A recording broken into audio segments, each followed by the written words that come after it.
It's an exhausting life to have to continually monitor your life and wonder, is that person going to become a flying monkey? Is that person going to become a flying monkey? It's no way to live. In some ways, all you can do is go through your life as your best you. And if the people around you don't seem to understand narcissism, be careful around them.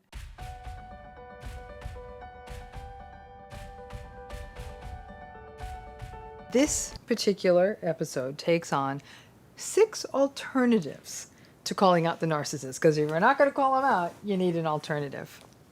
So this short series takes on what happens when you call out the narcissist, the reasons people do it, and in this last piece, some alternatives to doing it.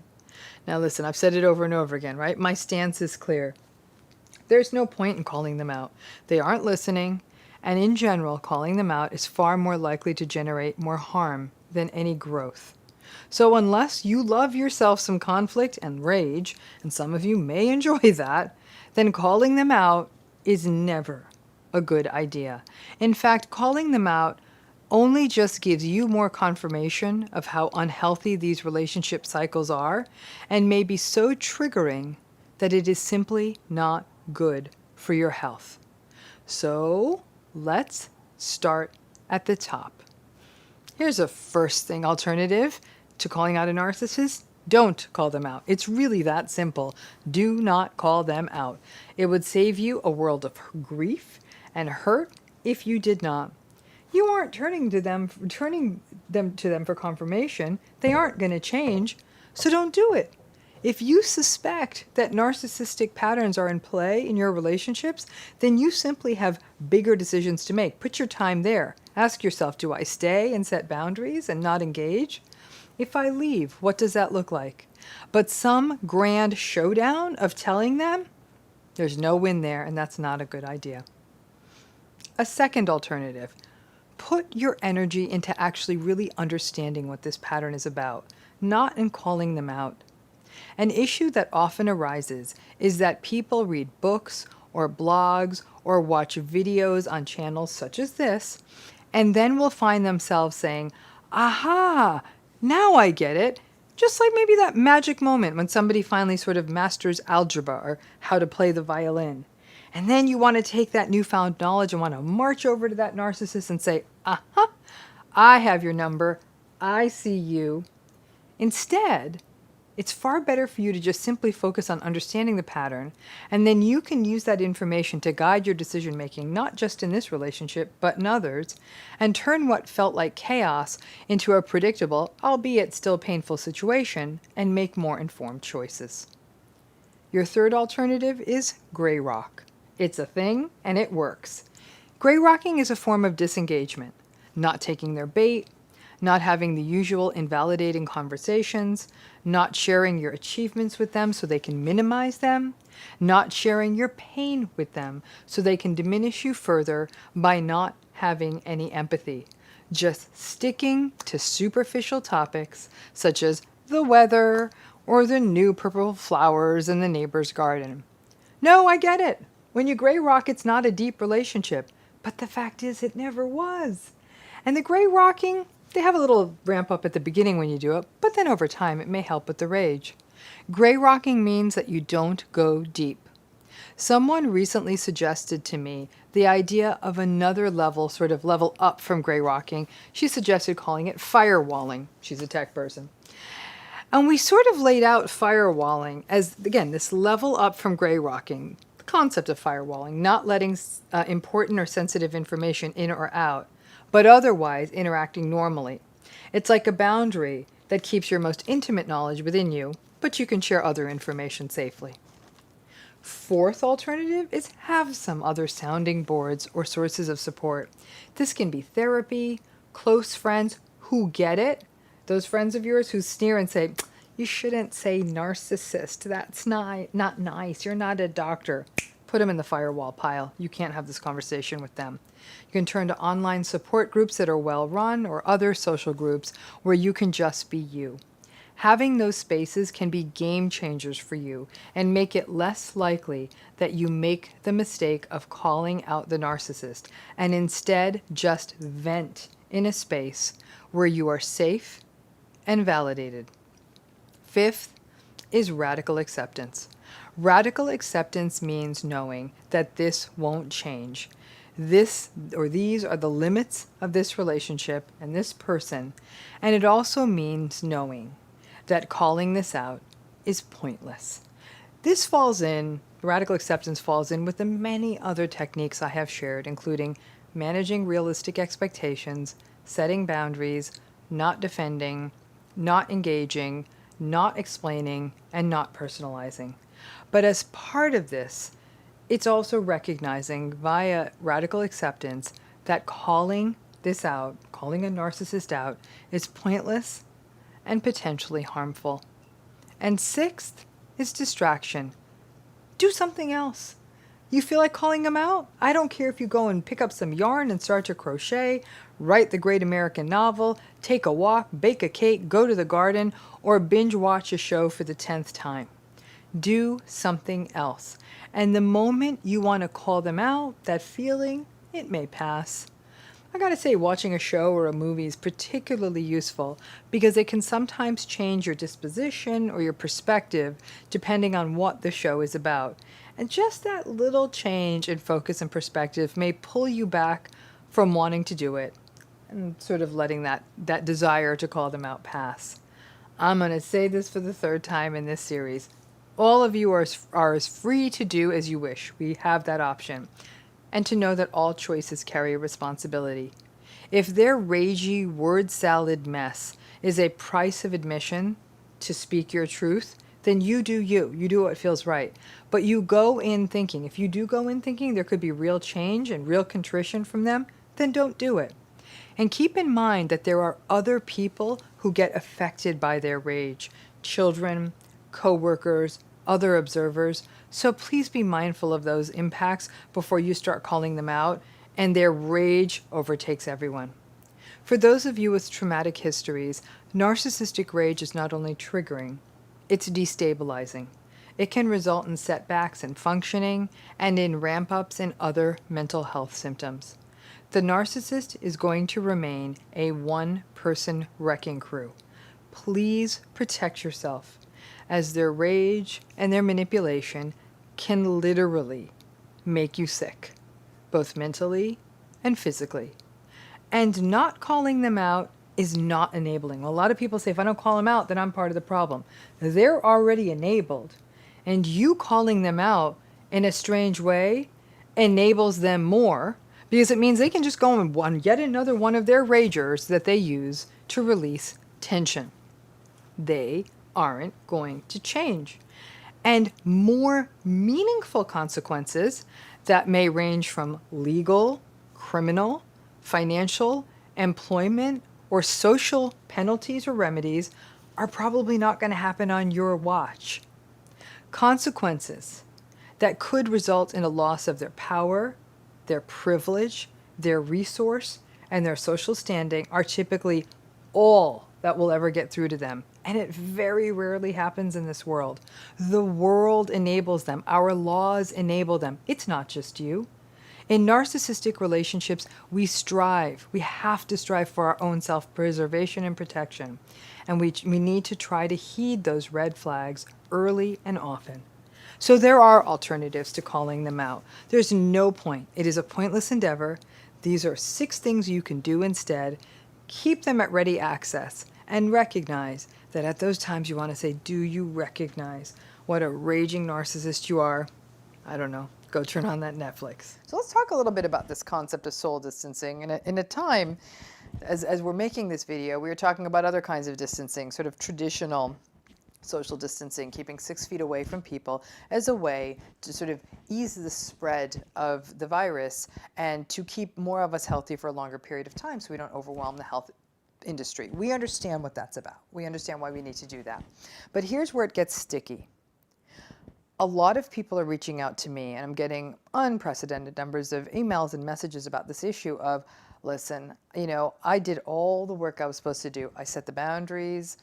In some cases, they went no contact. In some cases, they went gray rock. They created very robust lives outside of the household, career, school, you name it. All the things they needed to do social support networks, to be able to help them cope with the narcissist in their lives.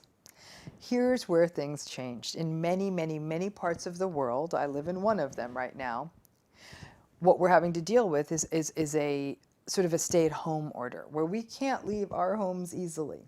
So the challenge in this then becomes, what do? You no longer can't just walk out of the house. Yeah, I guess you could take a walk, but in some parts of the world you can't even do that. So how do you manage this era and what's happening while staying healthy? Now here's what's interesting. This concept is something I started talking about long before any of this happened, and it was often related to things like family dinners and holidays and vacations and things that you were sort of put into tight proximity, like a holiday dinner or a festival dinner where you were thrust in close proximity to some of your more toxic and narcissistic family members or partners or anything like that. The challenge then becomes, many times people say, hey, listen, there's parts of my family I really do love. I love some of my siblings, or I love one of my parents, or I'm fond of my grandparents. And I'm not willing to completely divorce myself from that system because these people are meaningful to me, which I think is wonderful. So the question is, how do you distance from someone when physically you have to occupy the same space? That's where the concept of something I've always called soul distancing comes into play. When you're with someone and your physical, material body is in their presence, that's fine. You know, that happens. You have to sit next to people you don't like on buses and airplanes or in offices or in classrooms. It happens all the time.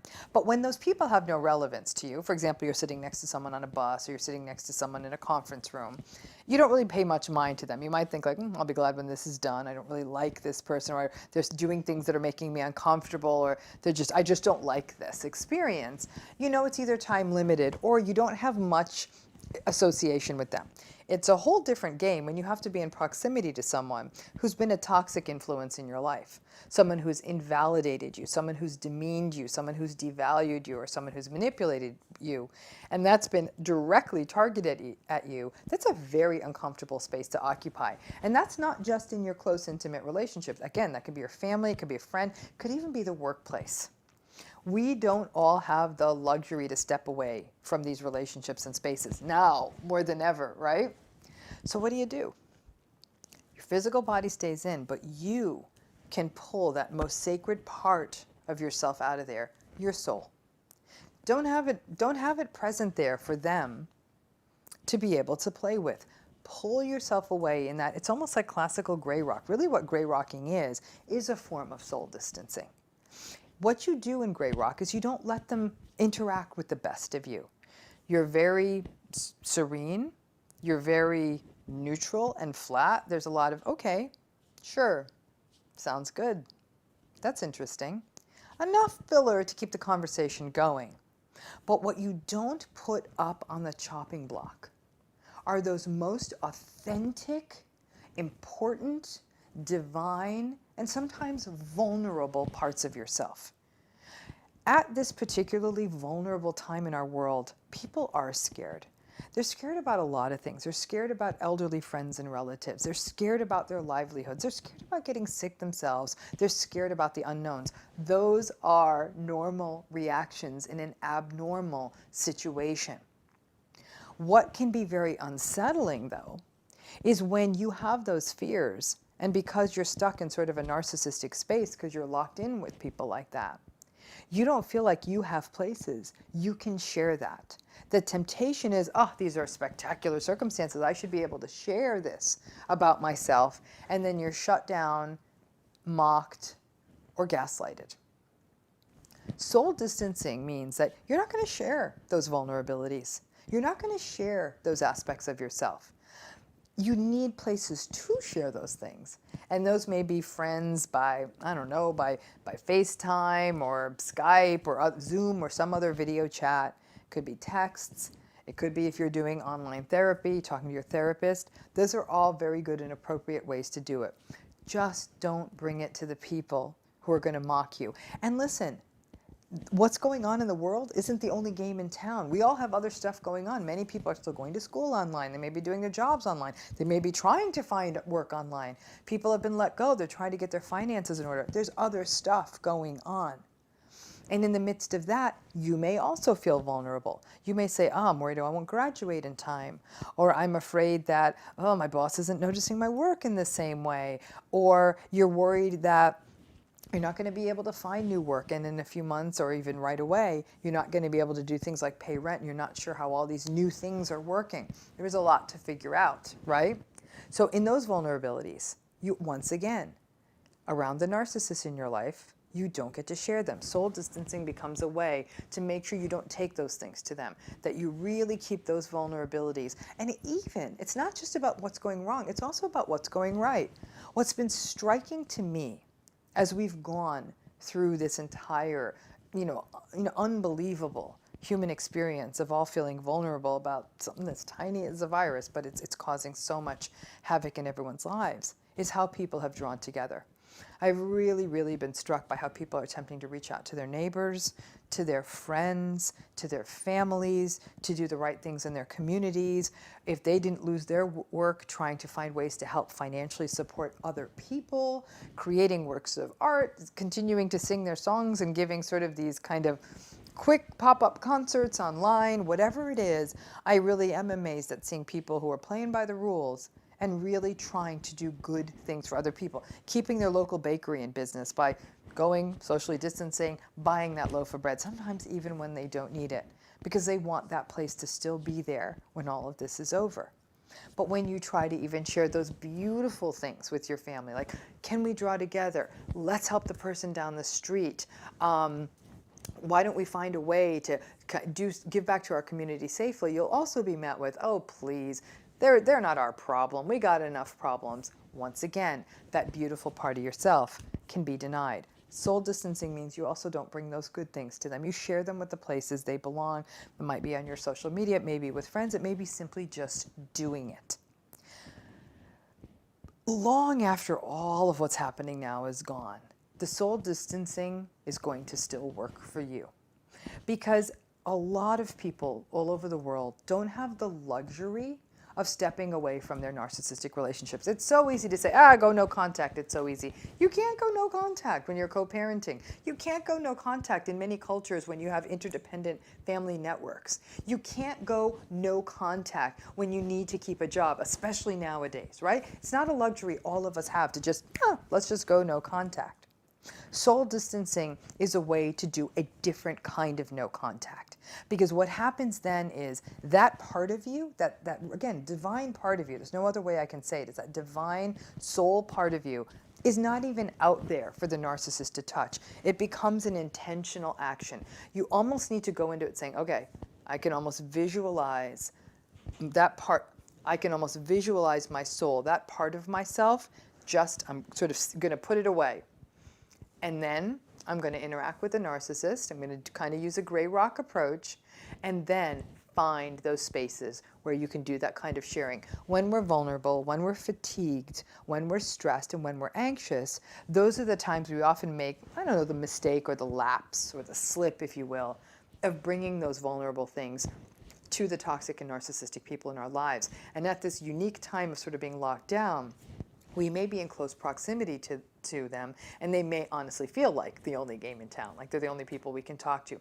They're not. You've got to view soul distancing as an incredibly powerful tool for advocating for yourself and protecting yourself without creating conflict. It's very much an action that you engage in. Now, as often happens with things like gray rock and no contact and just not engaging, narcissistic and toxic people don't like that. They don't like that you're not giving them something to punch at and have conflict with and be angry about. And they love engagement because it becomes one more place to gaslight or manipulate you. So initially, they're not going to like that. They're going to want to draw that part of you out, and they're pretty masterful at it. For you, the intentional, focused work is about, I'm not taking my soul out right now. I'm going to keep it here, secreted, because those who are worthy of seeing it and its beauty will get to see it in all its glory. This person hasn't earned that right because they haven't respected it in the past. By making it a very intentional act, it allows you to even be in close proximity to someone who isn't able to be with that really wonderful, vulnerable, honest, authentic part of you. You hold that back. And you still may be able to sit and talk with them about the weather, listening to their meanderings and ramblings and conspiracy theories and whatever talk they're engaging in that day. But again, you can go to that very mindful, centered space, protect you, and not hand over the best part of yourself. Like I said, long after all of this is over, soul distancing, which in many ways is a variation on sort of gray rock or no contact, but it goes beyond that. It's an awareness. It's an awareness that there's this piece of you that's very much you, that is your authentic good piece of you. Don't hand that away. If you do it enough and you keep having that vulnerable, beautiful internal space in you, that spiritual space in you, if you want to view it that way, if you keep letting that get trashed, it impacts you in numerous psychological ways. Versus if you're aware that that piece of you is very much you, and that you've given yourself the right to keep it held back, only sharing it with those who are deserving of being in the presence of your soul. Listen, the soul is a very philosophical concept, and even as sort of a traditionally scientifically trained psychologist, we didn't do a lot of soul talk in grad school, or even as we went through our training. But I must say that it's the psyche doesn't quite capture it. It's that part of us that doesn't conform to something we get. It's the us. It's the identity meets our divinity, meets our spirituality, meets our authenticity. But that part of us includes everything from our childhood vulnerabilities to our creative interests to the things we want to be and the things we hope to be.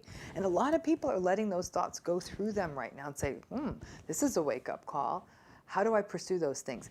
Don't have that conversation with the narcissist. Soul distancing means that I got all this beautiful stuff in me, and for the first time, I'm going to give myself permission to only share it with the people who get it. How do you handle flying monkeys? Now, this is a question that more than a few people have sent in and asked me about. And it's interesting, I thought about and developed this video during the holidays, a time when I know many people are thrown back together with family members that they have attempted to manage and distance from, and now, because of the forced gaiety of the holidays, I have to see them. I also know that people have run into flying monkeys in the workplace, on social media, and in friendships. Before I get on how to handle them, I just want to give you a reminder, the healing program, Healing from Narcissistic Abuse, starting in January. Just go to the video notes, hit that link. You'll get on our email list to get the rest of the information to register. So how do you handle flying monkeys? We can make this a short video and just say disengage and be done with it. But the challenge is that it's not that easy. And sometimes the flying monkeys in your life, they're not as toxic as the original narcissist. So let's address ways for managing the flying monkeys that are inevitably a part of your life if you have a narcissist in your life. Let's start by breaking down what flying monkeys are. They are typically enablers, but they can also be people who are ignorant about narcissistic patterns and do not see it, and they're like clay in the narcissistic person's hands who can manipulate them with ease. Flying monkeys are typically people who were at one time, or may still be, connected to both you and the narcissist. These could be family members, friends, co-workers, neighbors. The narcissistic person will mobilize the flying monkeys, typically at times when things aren't going well between you and the narcissist. Maybe it's a close relationship that's unraveling, a contentious family relationship, a difficult workplace situation, or a friendship that's falling apart. Because the narcissistic person is always looking for a way to create advantage for themselves, and they want to maintain a narrative that deflects any blame and responsibility from them and place it on someone else, and they have to end up looking wonderful in everybody else's eyes, right? Mobilizing the flying monkeys is a way for them to achieve all three of those things and put the blame on you. Now, that means that there are people around you, around all of us, that can be mobilized into that role of flying monkey. One of the most painful parts of flying monkeys is that these are people, they're often people, who you may have considered to be friends or trusted family or just good people in your life. Unfortunately, because narcissistic people are so skilled at wearing a mask, they may have tricked these people, and there are so many people out there who don't want to believe that there can be the darkness of narcissism in our midst. And any of us who have been through narcissistic abuse and really get it, I think we're regularly shocked at how few people out in the world at large do get it. Now, flying monkeys are people who are often vulnerable and recruitable, and the manipulations of the narcissist are no match for their rosy-eyed or naive vision of the world. Flying monkeys, like I said, can be enablers and often want to maintain a sort of pretty and simple view of the world. And who can blame them? I wish the world was simpler than the view of it that I've got these days. But that makes the flying monkeys vulnerable to a twisted narrative, and also one where the narcissistic person beautifully is able to paint themselves as a victim. Now, just like the original flying monkeys in The Wizard of Oz, they're a flock. They're almost like a flock of birds. They mob and come at you as a group, which leaves you feeling even more gaslighted because it seems like an entire group of people are on the same page in a way that is completely at odds with your reality and siding with the narcissist. This can be devastating if it is a family and you actually believe that some of these family members had your back, or you've had their back and been there for them in the past. Or it could be a long-standing group of friends whom you have known for years. In fact, you might have been friends with them even before the narcissist became friends with them. Or colleagues that you have supported for years. It's a betrayal. And because it's a betrayal at such a large scale, it is overwhelming and unsettling. So, to the original concept of this video, how are you supposed to protect yourself when it comes to flying monkeys? Sadly, there isn't much that you can do from a prevention standpoint. It's an exhausting life to have to continually monitor your life and wonder, is that person going to become a flying monkey? Is that person going to become a flying monkey? It's no way to live. In some ways, all you can do is go through your life as your best you. And if the people around you don't seem to understand narcissism, be careful around them because they are the ones that will be the most recruitable as flying monkeys. It's really where we can address the flying monkeys is what you do as it's happening or after it happens. Number one, you gotta hold on to your reality. It's very easy to be gaslighted and start to doubt yourself and feel deeply confused when lots of people are sharing the same distorted narrative. Trust yourself. There can be so much grief when you're experiencing the whole flying monkey phenomenon, and that grief can drain you and sometimes leave you doubting yourself even more. You know you. You know what you experienced. And even if the flying monkeys want to gaslight you alongside the narcissist, you gotta hold on to your reality. Number two, don't try to convert the flying monkeys. The group of flying monkeys with the narcissist leading the fray can feel a little bit culty. And sometimes the flying monkeys can get really zealous about their support of the narcissist and the idea that you may be to blame. All you can do is calmly and gracefully stand in your truth, even if you're so angry inside. Don't get into the mud with them. They will want to hear your side of things, and if you choose to do that, stick to the behaviors of the narcissist and don't get lost in talking about gaslighting and narcissism and other words that might put them on the defensive. Because when you use those words with flying monkeys, they'll often push back and try to paint you as the bad person. Number three, keep in mind that sometimes flying monkeys come back around. Before you welcome them back with open arms, pay attention to who they were. And don't forget what they were willing to do. Flying monkeys may come around for a variety of reasons. They may get burned by the narcissist, or see them more clearly, or see that you aren't reacting to them. It doesn't mean you have to give up on the friendship or the relationship with the flying monkey, but you may want to proceed with more firm boundaries and be armed with the recognition that this person that was a friend that became a flying monkey, that they were able to do that to you. One of the hallmarks of survival from narcissistic abuse is to move cautiously and slowly, but it's important that you learn to not justify and to not get lost in the cognitive dissonance swamp. Sadly, going forward, it may feel like a friendship or relationship with this former flying monkey that's less deep. Again, a key mantra of narcissistic abuse survivorship is to protect yourself on the basis of the wisdom of the lessons that you have learned from the narcissistic relationship. And that means caution and boundaries. Number 4, not all flying monkeys are created the same. Some are trying to play both sides, being your friend and the narcissistic person's friend. Tread very lightly there. You do not want to be a source of intel for the narcissist with a flying monkey telling them what's going on. So keep your answers and thoughts terse and brief, and don't show your hand to the flying monkeys. Some flying monkeys are as bad as the narcissist and want to jump on the bandwagon of harming you. In that case, do not engage. Some flying monkeys are just stupid, almost like the dim-witted kid in high school who just wanted to be friends with the cool kids no matter what. And sadly, in adult life, the narcissist often is the cool kid. The stupid flying monkeys aren't always dangerous, but they are definitely not a great person for you. You can do better. Number 5, hard as it may be, build new sources of support. There's nothing like a band of flying monkeys coming at you to be the wake-up call that you need to switch up your game and find some new people. This may start in places like therapy, but lead you to cultivate friendships with folks who are separate from the narcissist and don't know them.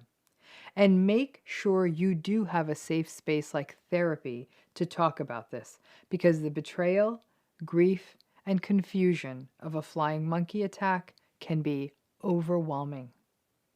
Flying monkeys are a deeply painful situation, and flying monkey situations have destroyed families, ended friendships, and even harmed careers, and all of that on top of having to weather the narcissistic abuse. Many times people will tell you when you talk about this idea of flying monkeys, it's all in your head. Remember, it's a real phenomenon, so just hold on to your reality and watch your head and your back. And if any of you have some suggestions on how to manage flying monkeys that you've used that have worked for you, please drop them in the comments. I've only offered up 5, but you may have techniques that I haven't thought of. So here's a proverb for you to try. If you heal the leg of a person, do not be surprised if they use it to run away. I want you to think for a minute and apply that to narcissism. So welcome back to the never-ending proverb series. I'm really enjoying thinking about this series now. Have really been focusing, as you can see, a lot on at what are traditionally African proverbs. So much wisdom in these proverbs that seem to understand narcissism so well. So this particular proverb, if you heal the leg of a person, do not be surprised if they use it to run away. Let's take this one apart. I think some of you are already like, yeah, I'm on this one. So this is, as I said, it's an African proverb. So many of these are just so spot on. I'm struck as I've been reading so many of them recently, like, wow, these are so wise. They're often quite difficult to source to an individual, sometimes even to a country, but they're very on point. I almost find myself sort of a collector of these African proverbs at this point. And this particular proverb, it's the heartbreak of so many people who get into narcissistically abusive relationships. This idea, if you heal the leg of a person, don't be surprised if they run away. Now, as you know, I have talked repeatedly about the toxic fairy tale of the empath and the narcissist, and what happens when very empathic people and very narcissistic people get together. Basically, as too many of you know from firsthand experience, the empathic person exhausts themselves in their ill-fated attempts to love, rescue, enable, and help the narcissist. Everyone is given a bunch of bad advice as we grow up and a bunch of ridiculous fairy tales on love stories and how love stories are about rescuing someone and the happily ever after. And after, you know, all of you know that these rescue love stories are basically a crock of you-know-what. But this kind of thinking, rescuing and love stories, has gotten so many people into terrible situations in which they really try to help the narcissistic person in their life. They listen to the narcissistic person's victimized rants. They give them endless supply. They learn to stop talking about themselves. They support the narcissistic person in their dreams. They give the narcissistic people second chances, third chances, 150th chances. And they always, always give the narcissistic folks the benefit of the doubt, all in this grand fantasy of rescuing them. But after you do all of that, one day, in many cases, the narcissistic person will either cheat or leave or end the relationship. And as much as I warn people about the harms of narcissism, I'm the first to acknowledge that a narcissistic person doesn't end up with this personality style out of nowhere, right? It's not like it's bad luck. Well, I guess it kind of is bad luck because many narcissistic people have really rough backstories. They did sometimes experience difficult childhoods that were characterized by anything from trauma to neglect to having one or two narcissistic parents to being subjected to lots of inconsistency. And it's believed that narcissism as a personality style really reflects an anxious and avoidant attachment style, which is not an easy way to live. None of it's easy. Sometimes narcissistic people didn't have all of that. Instead, they were just really spoiled, really overindulged as children, never were taught limits, or they were just the overindulged golden child, and they get really good in adulthood at shaping their story in a way that will manipulate other people and get them what they want. Now, keeping all of that in mind, it can be hard because a lot of people feel like, oh, I have to rescue this person. Now, this rescuing narrative tends to happen more often with the vulnerable narcissists. This is the type of narcissism that's characterized by lots of anxiety and sadness at times, social awkwardness, lots of neediness, lots of grievances, sullen victimhood, resentment, being pouty, being quietly rageful, being vindictive. These are folks who, unlike the grandiose narcissistic types or even the malignant narcissistic types, they tend to be more introverted and socially anxious. And as a result, they do not initially come off as charming or charismatic or confident, but rather a vulnerable narcissist will often initially come off as quiet, perhaps even shy, and definitely not as sort of in-your-face attention-seeking. In the early days of any relationship with a vulnerable narcissistic person, they may quite often share sort of tales of woe, belief of how everyone has let them down, their parents, life, everyone they ever went to school with or ever knew, every teacher they ever had. They believe that no one sees their excellence, that they never got a lucky break. Now, if you fall for all of this sort of vulnerable narcissistic polemic or vulnerable narcissistic rant, it can be very tempting to want to rescue them, to want to save them. Vulnerable narcissistic people can almost turn into a sort of project for the empathic people who come into their lives. You may do everything from listen to them for endless hours, loan them your car, introduce them to someone who can help them get a job, loan them money, help them with their resume, tell them how great they are, offer to let them move in so they aren't sofa surfing. In essence, you try to rescue them. You try to right all of the wrongs that they tell you have happened in their life. And in many cases, not all, but many, once you give the narcissist sort of back their legs, as it were, they do finally get the job or a steady salary or whatever it is they needed. They may end up being done with you. I have seen it happen so many times. This isn't going to be that great love story in which the sullen, victimized person turns to you and thanks you for all you've done and then becomes bright and cheery, perhaps to become the sort of prince or princess, charming, and it's all happily ever after. That's Beauty and the Beast. That ain't real life. No, narcissism is a very parasitic style. And after kind of getting back on their feet, may even feel that they can do better than you, which is a terrible thing to have thrown at you since you are the one who got them to this point. But they believe it, and they may trade on this new persona that you helped them create and take that and move on to what they believe are greener pastures.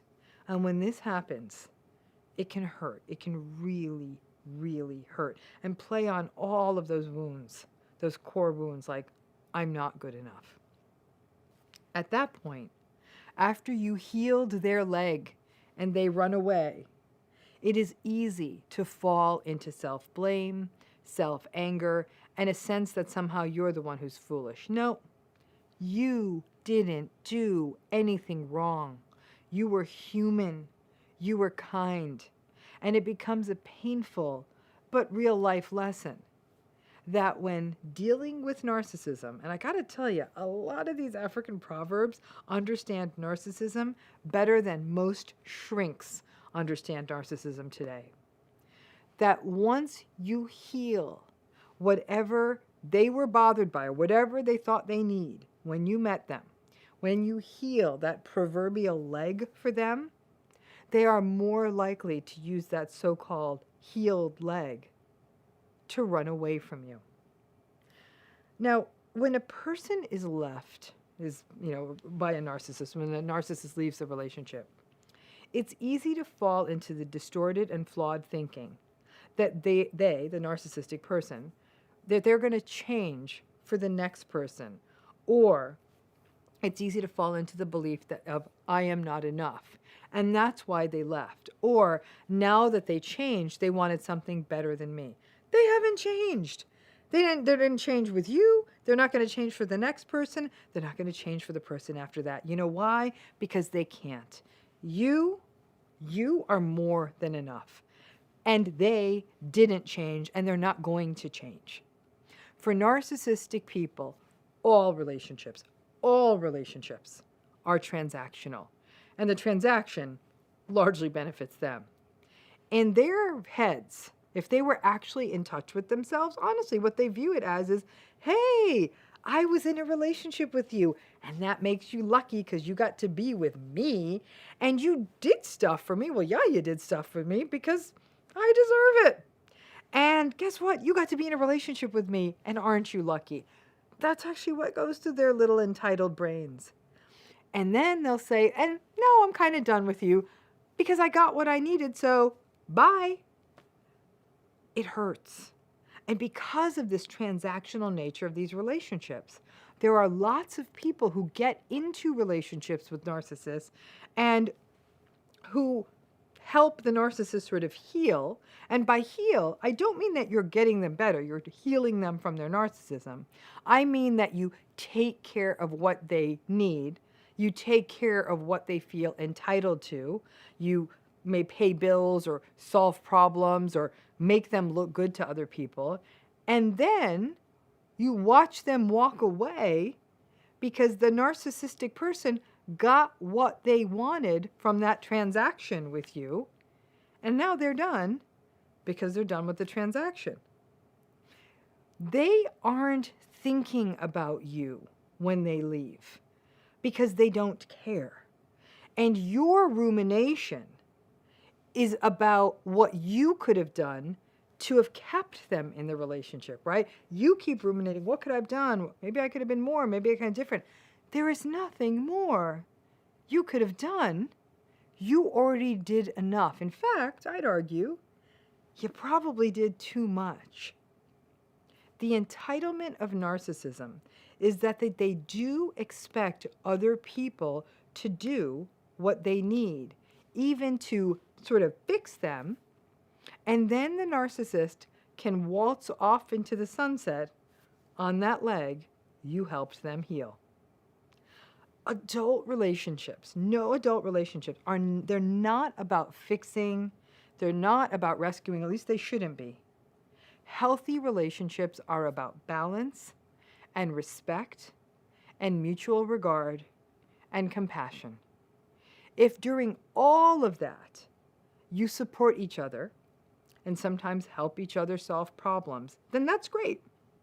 That's wonderful. That can happen, and that will happen in a healthy relationship. But nobody should believe that the only way to win someone over is if you fix their life. So, this proverb, if you heal the leg of a person, do not be surprised if they use it to run away, actually really applies to many narcissistic relationships where people felt they did so much for the narcissistic person, and the narcissistic person took it and walked. The best I can leave you with is stop trying to fix them. It can't be done. It can't be done by me. It can't be done by you. It can't be done. And the fact of the matter is, rescuing and fixing, that's not what love is. Hope that gives you some clarity. Thanks again.